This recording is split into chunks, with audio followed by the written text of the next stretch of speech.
Hello, and welcome to the British English Podcast with your host, me, Charlie Baxter. And today is an episode all around Charlie Chatter. Chatter with Charlie. And if you don't really know me yet, if you haven't really heard many episodes, I recommend you listen to this one another time, perhaps, because this is conversations revolving around me, my thoughts, my life, a bit like a blog in the form of a podcast. This is because something has happened for me recently and I wanted to get it off my chest, to tell you about it. It's a big part of my life and I feel like you as a listener of the British English Podcast are well and truly a big part of my life because, this is my full-time job now. It's been my full-time job for, I'd say, almost a year now. And so we're going to talk about things that have been going on in my life. And there is a little bit of a cultural element to it, as always. But mainly, we're going to be focusing on a blog-style conversation, and plenty of language will pop up naturally. So welcome to Charlie Chatter. This episode comes with a free worksheet over on the website, thebritishenglishpodcast.com. So grab that and you can listen along whilst using it.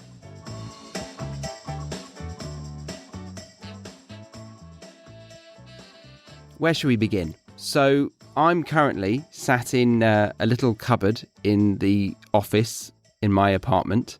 It's a little bit more glamorous than a cupboard because it has foam all around it and a laptop in there, and it's called my sound booth. And I've grown very fond of it over the year that has been the British English Podcast. So I'm sat here catching up with you guys, telling you about the last couple of weeks because they've been pretty exciting for me. I've been planning on proposing to my girlfriend, or now my fiancée, because I asked her to marry me 2 days ago. But let's rewind. Let's get in the time machine together and go back a couple of weeks. This was just before her birthday, and that was the plan, to trick her, to, make her think that it was just going to be a birthday present kind of event. I decided to book an Airbnb down in a beach resort about 3 hours south of Sydney.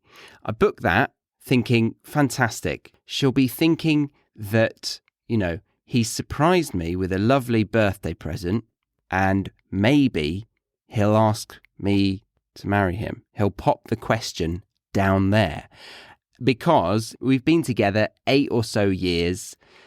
She knows that I want to ask her, but it's just about figuring out when and where. And also, there's a tradition mostly within the UK. I've asked some other people from different cultures, and they said that it's kind of like a tradition that they think is a little bit outdated.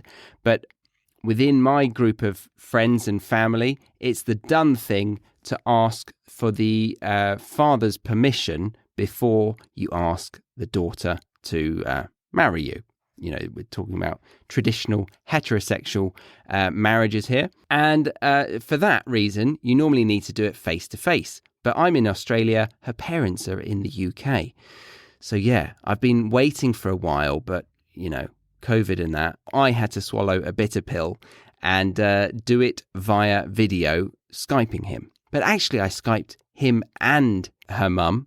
So I Skyped both parents because, we're in the 21st century now. It's not all about the man. The mum probably wants to know who her daughter is marrying as well. So yes, I asked both of them.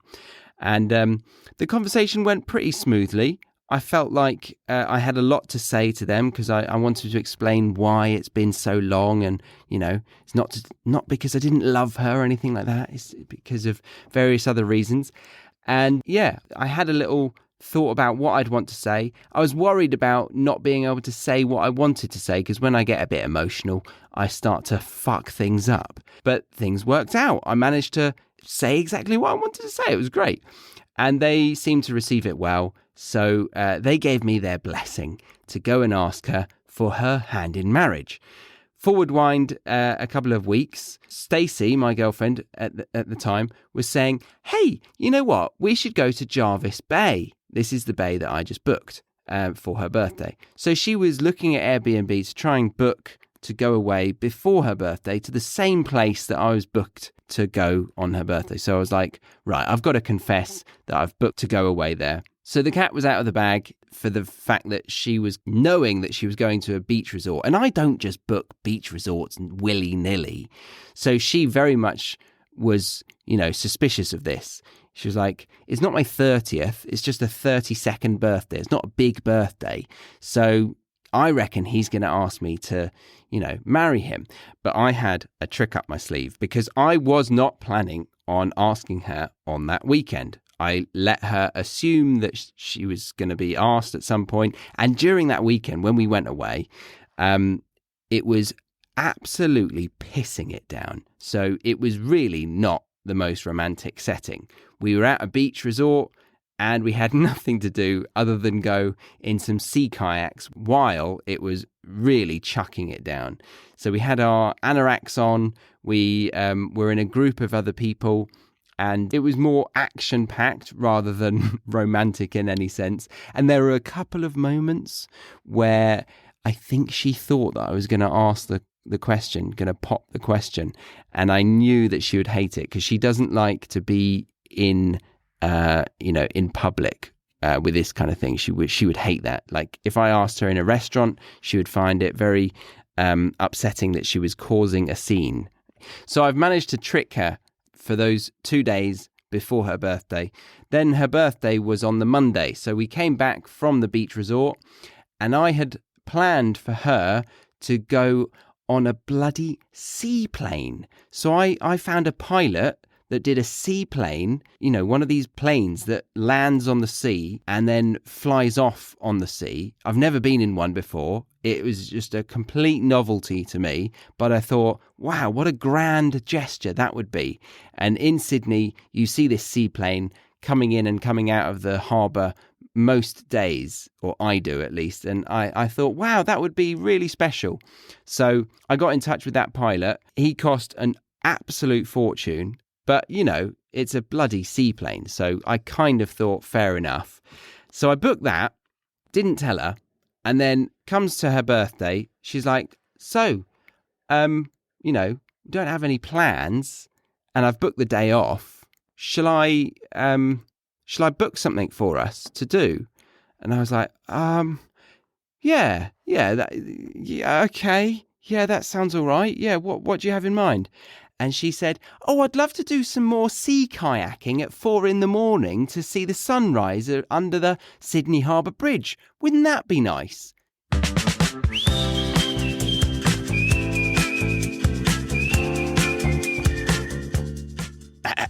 Did you know that we have a 45-minute long audiobook that also comes with an ebook to read along with, teaching you 10 of the most useful idioms that you can use to sound like a native level speaker? The next time that you want to impress someone, be it for a job interview or an English exam like the IELTS test, then you can whip out one of these phrases and really wow them. We've selected these 10 because they're daily idioms. They're ones that you can use in many, many situations. So you won't be wasting your time learning a random idiom that you'll never really get the chance to use. And the even better news is that we're giving this audiobook and ebook away for free.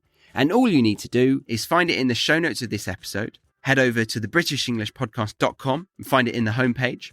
Or just like the free worksheet for this episode, go to thebritishenglishpodcast.com/freebies. That is FREEBIES.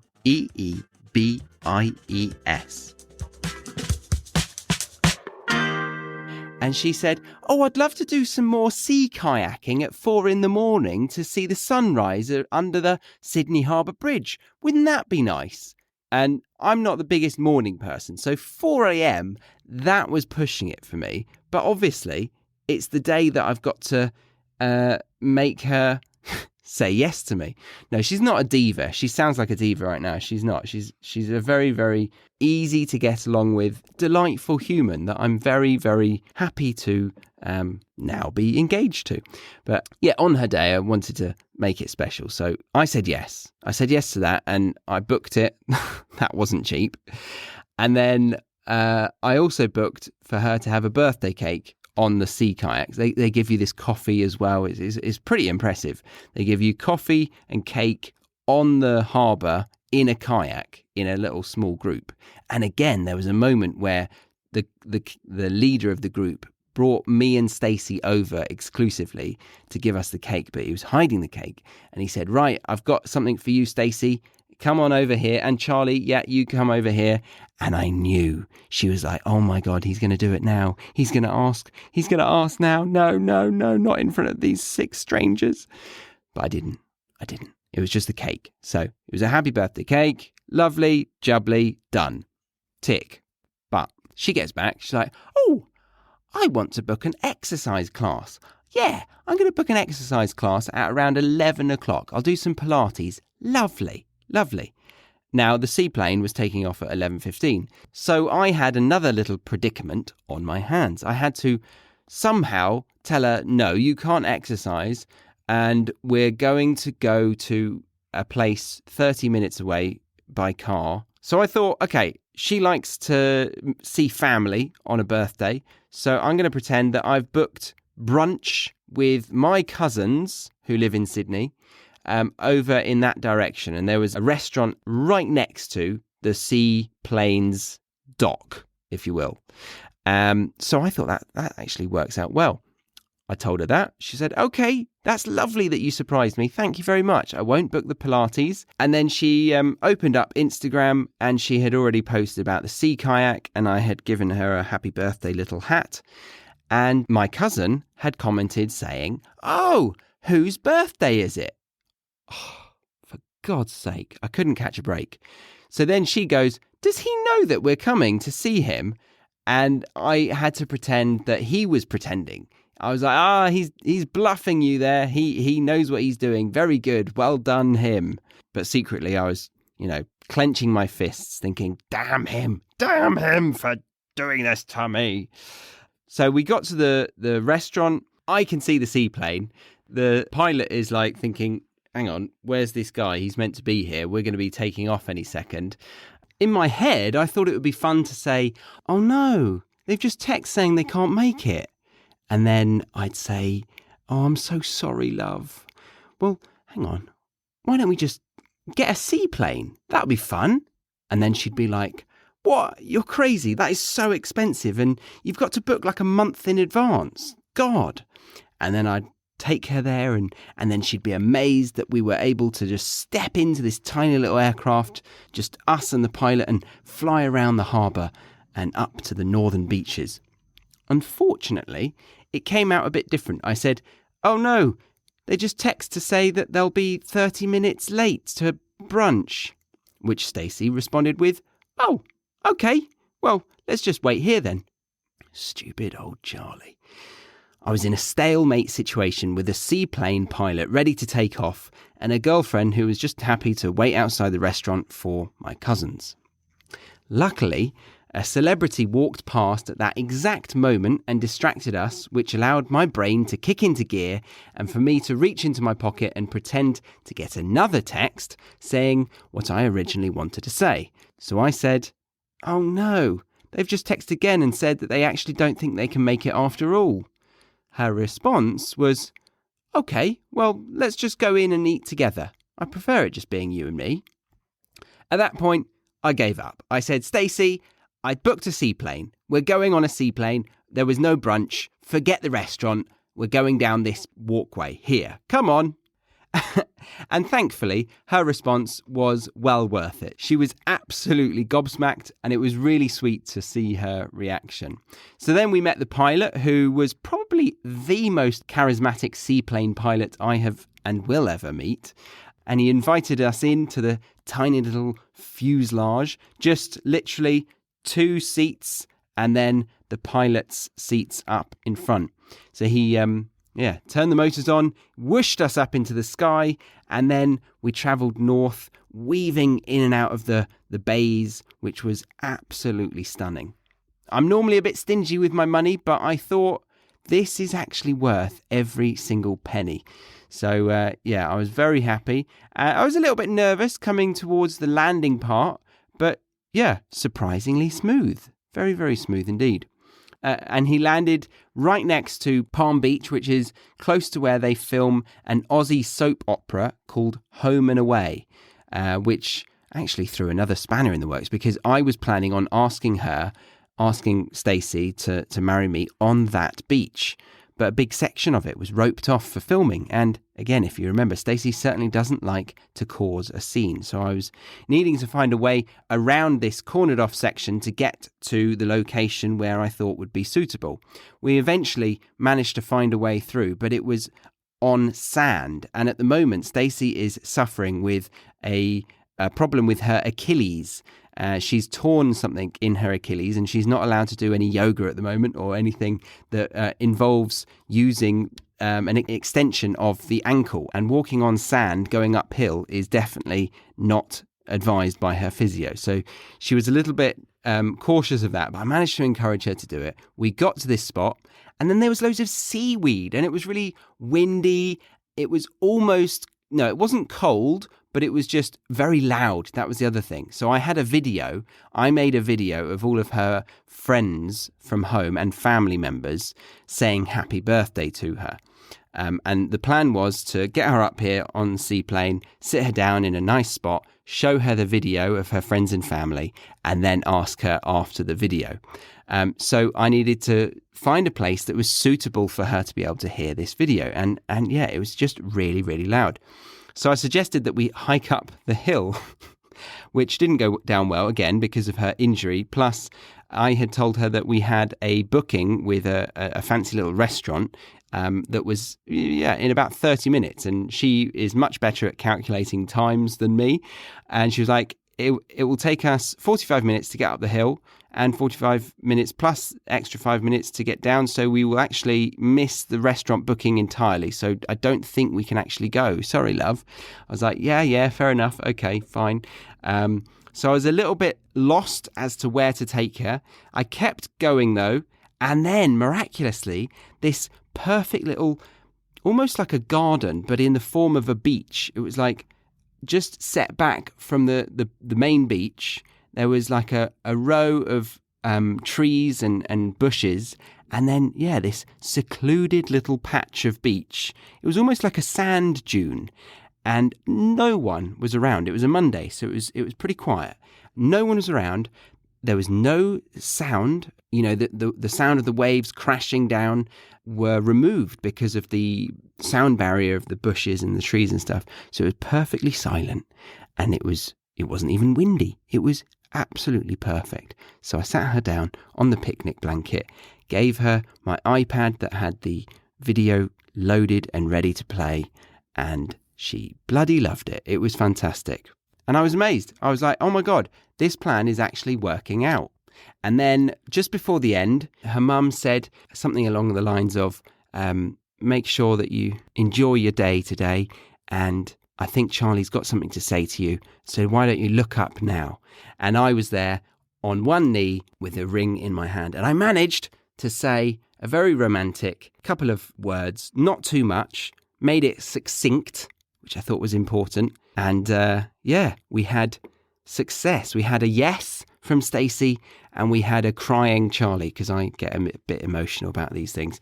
But going back to the succinct thing, I had written a whole little blurb about it a couple of days before.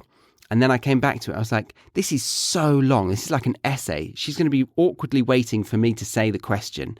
I'll be on one knee. I'll have the ring in hand. She'll just be waiting for me to say, will you marry me? So let's scrap all that. I'll just say 2 sentences about how I would feel like the luckiest man alive to call her my wife. And so, Stacey, will you marry me? So I went straight to it, and very happy that I did. And then put the ring on and realised the video went on for 16 minutes and we're late for dinner. So, as she said, in true Charlie style, we had to hurry down the hill. We got very sweaty, actually, because it was pretty hot by then. And then we arrived at the restaurant 10 minutes late, and the flight was probably in 40... 45 minutes. So we had about 40 minutes to scoff our way through a ridiculously nice meal, which, as one of my friends pointed out, the best way to enjoy a gourmet meal is to shove it down your face within 5 minutes. So that was a bit of a shame, but nonetheless, it was a success. Yeah. So we got back on the seaplane and went back home. Amazing trip back. And then we had another meal in the evening, which, to be honest, we didn't really focus on because we were just busy telling everybody, that we just got engaged. So that I feel like is the end of my story. I'm now engaged. Can't believe it. It's been, so we met in 2012. So we've been dating for almost 10 years and we've been living together, I think 6 or 7 years. So it's been a long time coming for me. And it's a little bit weird to call her my fiancée. That word, most people react to it as if it's a little bit of a cringy word. It's a little bit pretentious to say, oh yes, my fiancé. Oh yes, my fiancé does this. My fiancé works in banking. My fiancé went on a business trip the other day. Oh, did you know that my fiancé does this? So most people find it a bit annoying. But it probably says something about me. I actually quite like the word fiancé. She's my fiancé. Because I feel a little bit childish saying that she's my girlfriend. I'm 31, she's 32. She's not getting any younger. She's a bloody fiancé. So she's my wife-to-be. We're engaged. Hallelujah! And that is the end of this bite-sized episode, I think. We'll leave it there. Thank you very much for listening until the end. I hope that it wasn't too much of a ramble and that you enjoyed some of the vocabulary that I used along the journey. Normally I script things a little bit more, but this one I just went for it. Tried to see what I could come up with. So you'll probably notice that it was a little bit more clunky than usual, but there we go. Remember that this episode comes with transcripts and glossaries. So if you wanted to get that, head over to the premium podcast on thebritishenglishpodcast.com. And I hope you have a lovely week ahead of you. I'll see you next time. My name is Charlie, and you've been listening to the British English Podcast.